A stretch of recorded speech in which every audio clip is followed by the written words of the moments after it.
இன்றைக்கு நாம் தியானிக்க இருக்கிற வசனம் யாத்ராகமம் 15ஆம் அதிகாரம் 26வது வசனம். நீங்கள் உங்கள் தேவனாகிய கர்த்தரின் சத்தத்தை கவனமாய் கேட்டு அவர் பார்வைக்கு செம்மையானவைகளை செய்து அவர் கட்டளைகளுக்கு செவி கொடுத்து அவருடைய நியமங்கள் யாவையும் கை கொண்டால் நான் எகிப்துக்கு வரப்பண்ணின வியாதிகளில் ஒன்றையும் உனக்கு வரப்பண்ணேன். நானே உன் பரிகாரியாகிய கர்த்தர். இன்னைக்கு கர்த்தர் நம்மோடு கூட இடைப்படுகிறார்.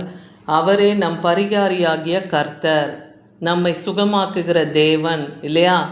அவரிடத்துல வல்லமை உண்டு என்று மனுஷர்கள் எல்லாரும் அறிந்திருக்கிறார்கள்னே வேதவசனம் சொல்லுகிறத பார்க்குறோம். அப்போ அவருடைய சத்தத்துக்கு செவி கொடுத்து அவர் கட்டளையும் கற்பனை நியமங்கள் எல்லாவற்றையும் நாம் கை கொண்டு நடந்தோம்னா எகிப்துக்கு வரப்பண்ண அந்த 10 வாதையிலிருந்தும் தேவன் இன்றைக்கும் நம்மை விடுதலையாக்க அவர் வல்லமையுள்ள தேவன். ஏன்னா அவர் நம் பரிகாரியாகிய கர்த்தராக இருக்கிறார். யோவான் 11:40 பார்க்குறோம், நீ விசுவாசித்தால் தேவனுடைய மகிமையை காண்பாய் என்றே எழுதியிருக்கு. நீதிமான்களுக்கு துன்பங்கள் அநேகமாக இருக்கும், ஆனாலும் கர்த்தர் அவைகள் எல்லாவற்றினின்றும் அவனை விடுவிப்பார்னு சங்கீதம் 34:19 பார்க்குறோம். சரி, தேவன் எப்போ நம்மளை குணமாக்குவார்? ஏன் நம்ம இன்னும் சுகமடையாமல் இருக்கிறோம் அப்படின்னு பார்க்கும்போது சங்கீதம் 103:3-4 வசனத்தில் பாருங்கள், அவர் அக்கிரமங்களை எல்லாம் மன்னித்து உன் நோய்களை எல்லாம் உனக்கு குணமாக்கி உன் பிராணனை அழிவுக்கு விலக்கி மீட்டு உன்னை கிருபையினாலும் இரக்கங்களினாலும் முடிசூட்டி. அப்போ கர்த்தர் முதலாவது நம்ம அக்கிரமங்களை எல்லாம் அவர் மன்னிக்கிறார். நாம் தேவனிடத்தில் மன்னிப்பை கேட்கும்போது தான் அந்த மன்னிப்பு நமக்கு கிடைக்கும் இல்லையா? நம்ம அக்கிரமங்களை எல்லாம் நீக்கி நம் நோய்களை எல்லாம் நம்மை விட்டு விலக்கி அவர் கிருபையினாலும் இரக்கத்தினாலும் நமக்கு முடிசூட்டுகிறார். அவர் தேவன் நம் வாயை நன்மையினாலே திருப்தியாக்குகிறேன்னே சொல்கிறதையும் பார்க்குறோம். முடிசூட்டி உன் நன்மையினாலே உன் வாயை திருப்தி ஆக்குகிறார். கழுகுக்கு சமானமாயன வாழ வயது போல உன் வாழ வயது திரும்பும். இது கர்த்தர் கொடுக்குற வார்த்தை, கர்த்தர் கொடுக்குற விடுதலையின் வார்த்தையாக இருக்குது. அப்போ அழிவுக்கு நம்மளை தப்புவிக்கிற தேவனாகவும் இருக்கிறார். அவர் தனது வசனத்தை அனுப்பி நம்மை குணமாக்குகிறார். இதுதான் ஒரு வார்த்தையை நமக்கு சொல்லி நம்ம தேவன் இந்த வசனத்தின் மூலமாக குணமாக்குறார். சங்கீதம் 107:20 சொல்கிறாரு, வசனத்தை அனுப்பி குணமாக்கி அவர்களை அழிவுக்கு அவர் தப்புவிக்கிறார். அப்போ வியாதி பலவீன பாடுகளிலிருந்து தேவன் தப்புவிக்க வல்லமையுள்ளவர். ஏசாயா 53:5 சொல்கிறார், அவர் தழும்புகளாலே நாம் குணமாகிறோம் பார்க்குறோம். எரேமியா தீர்க்கதரிசன புத்தகத்தில் 30ஆம் அதிகாரம் 17வது வசனத்தில், நான் உனக்கு ஆரோக்கியம் வரம் பண்ணி உன் காயங்களை ஆற்றுவேன் என்று கர்த்தர் சொல்லுகிறார். அப்போ நம் காயங்களை தேவன் ஆற்றுவார். மன கவலையாக இருக்கட்டும், அதனால் வந்த வியாதி பலவீனங்கள் ஆகட்டும், தேவன் இன்னைக்கு நம் மன காயங்களை கூட ஆற்றுவேன்னு சொல்கிறார்.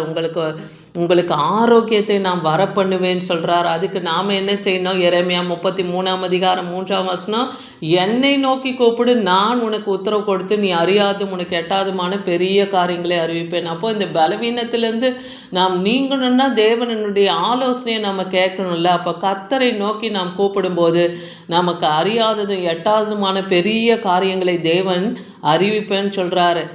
ஏசாயா 57ஆம் அதிகாரம் 18ஆம் வசனத்தில் பாருங்கள், அவர்கள் வழிகளை பார்த்து அவர்களை குணமாக்குவேன், அவர்களை நடத்தி திரும்பவும் அவர்களிலே துக்கப்படுகிறவர்களுக்கு நான் ஆறுதல் அளிப்பேன்னே சொல்கிறார். அப்போ நம் வழிகள் இன்னைக்கு சரியாக இருக்கா? கர்த்தருக்கு பிரியமாக நடக்கிறோமா? தீமையை விட்டு விலகி நன்மையை செய்யின்னு சொல்கிறார் இல்லையா? அவனவன் கிரியைக்கு தக்க பலன், கரத்தின் சுத்தத்துக்கு தக்க பலனை தேவன் தருகிறவராக இருக்கிறார். மற்றவங்களுக்கு நாம் அக்கிரமத்தையோ அநியாயத்தையோ தீமையோ செய்யாமல் நாம் இருக்கும்போது, கர்த்தருடைய வார்த்தைக்கு கீழ்ப்படிந்து நடக்கும்போது, அவர் கட்டளை கற்பனைகளை கை கொள்ளும் போது, அப்போ தேவன் நம் வழியை பார்ப்பார். அப்போ அவர்களை நான் குணமாக்குவேன்னு சொல்கிறாரு. அவர்களை நான் நடத்தி திரும்பவும் அவர்களில் துக்கப்படுகிறவர்களுக்கு நான் ஆறுதல் செய்வேன் என்றும் வாக்கு கொடுக்கிறார். அதனால முதலாவது நாம் எதை விட்டு விலகணும்னு சொல்கிறாருன்னா, ஏசாயா 57:18, நான் பொருளாசை என்னும் அக்கிரமத்தின் நிமித்தம் கடும் கோபமாகி. அப்போ தேவன் எதுக்காக தன் முகத்தை நமக்கு மறைக்கிறார்? வியாதி பலவீனங்கள் நாம் படுகிற பாடுகளுக்கு ஏன் பதில் வரலன்னா, பொருளாசையை தேடி நாம் ஓடும்போது அப்போ தேவன் கடும் கோபம் கொள்ளுகிறாராம். அப்போ அவர் தன்னுடைய முகத்தை நமக்கு மறைக்கிறார். தங்கள் மனம் போன போக்கிலே மாறுபாடாக நடந்தார்களேன்னு சொல்கிறாரு. அப்போ பண ஆசை தான் எல்லா தீமைக்கும் வேறாக இருக்கு இல்லையா? அந்த தீமையான அந்த பணத்தை தேட பல தீமையான வழிகளையும் மனுஷன் அநேக உபாய தந்திரங்களை தேடுறான். அதனால் அக்கிரமத்திலும் பாவத்திலும் விழுகிறான். அதுதான் அவனுக்கு நோயும் வியாதியும் பலவீனம் ஆகிறத பார்க்குறோம். அப்போ இன்னைக்கு நாம் நம்முடைய அக்கிரமங்கள் பாவங்களை எல்லாம் விட்டு விலகி அப்படி பண ஆசை இல்லாதவர்களாய் பொருளாசை இல்லாதவர்களாய் தேவன் நமக்கு கொடுத்திருக்கிறது போதும் என்கிற மனதோடு கூடிய தேவ பக்தியே மிகுந்த ஆதாயம் என்றே 1 தீமோத்தேயு 6:6 நம்ம பார்க்குறோம். அந்த வசனத்தின்படி நாம் வாழ கற்றுக்கொண்டோமானால் தீமை நம்மை விட்டு விலகும், வியாதியை தேவன் நம்மை விட்டு நீக்குவார். அன்றைக்கு எசேக்கியா ராஜாவுக்கு மரணத்துக்கு ஏதுவான ஒரு பாடு இல்லையா, நோய் வந்திருந்தது, வியாதி. அதாவது அரிப்பிளவை, இந்த நாட்களில் அது கேன்சர் என சொல்லப்படுகிறது. அத்தகைய அரிப்பிளவை வியாதியில் அவர் பாதிக்கப்பட்ட போது ஏசாயா தீர்க்கதரிசி மூலமாக என்ன சொல்கிறார், உன் வீட்டு காரியங்கள்லாம் நீ ஒழுங்குபடுத்தி நீ மறிக்க போகிறான். அந்த வார்த்தையை அவர் கேட்ட உடனே சுவர்புறமாய் திரும்பி அவர் அழுறாரு எசேக்கியா தீர்க்கதரிசி. அப்போ கர்த்தர் அவருக்கு மனம் இறங்கி, உன் கண்ணீரை கண்டேன், உன் விண்ணப்பத்தை கேட்டேன், இதோ நான் உன்னை குணமாக்குவேன், நீ 3ஆம் நாளில் கர்த்தருடைய ஆலயத்துக்கு போவாய் என்று வாக்கு கொடுக்கிறார். பாருங்க, அப்போது நம் மனம் வருந்தணும், நம் பாவத்துக்கு மனம் வருந்தணும், மனம் திரும்புகிறவர்களாக இருக்கணும். அப்போ கர்த்தர் நமக்கு இறங்கி நம்மை குணமாக்குவார். குணமாகி 3ஆம் நாள் ஆலயத்துக்கு போன்னு சொல்கிறார். அங்கே போய் தன்னுடைய குணமான பிறகு நம் மூப்பர்களுக்கு ஆசாரியர்களுக்கும் நம்மை வெளிப்படுத்தி தேவனுக்கு காணிக்கைகளை செலுத்தணும்னு வேதாகமத்தில் இருக்குது இல்லையா. அதே போல் அவர் தன்னை குறித்து தேவனிடத்தில் ஒரு முறையிடுறார். இன்றைக்கி கூட உங்களுடைய காரியங்கள் உண்மை உத்தமமாக இருந்தால் நீங்கள் அதை சொல்லலாம், நான் இவ்வளோ பலவீனமாக இருக்கேன், ஆனால் நான் ஒரு பாவம் செய்யலையே, ஏன் இந்த பாடுன்னு. அப்போ இங்கே எசேக்கியா ராஜா சொல்கிறாரு, நான் உமக்கு முன்பாக உண்மையும் மன உத்தமமாய் நடந்து உம் பார்வைக்கு நலமானதை செய்தேனேன், அதை நினைத்தருளோன்னு சொல்லி தேவனிடத்தில் அந்த விண்ணப்பத்தை வைக்கும்போது கர்த்தர் அவருக்கு மனமிறங்கி அவருக்கு ஆயுசு வருஷத்தில் 15 ஆண்டு கூட்டி கொடுக்கிறார். அந்த அரிப்பிளவை வியாதிக்கு அத்திப்பழ அடைய போடும்படியான ஆலோசனையும் அவருக்கு கொடுக்கிறார். இன்றைக்கும் தேவன் நம்முடைய வியாதி பலவீனங்களுக்கு வழியும் சொல்லி தருவார், ஆலோசனையும் தருகிற தேவன்.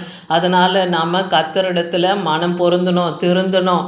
லேவியராகமம் 26ஆம் அதிகாரம் 3ஆம் வசனம் சொல்லுது, நீங்கள் என் கட்டளைகளின்படி நடந்து என் கற்பனைகளை கை கொண்டு அவைகளின்படி செய்தால் அப்படின்னு சொல்கிறார். அப்போ அவர் கட்டளை கற்பனையின்படி நம்ம செய்யும்போது தேவன் வியாதியை நம்ம விட்டு நீக்குவார்.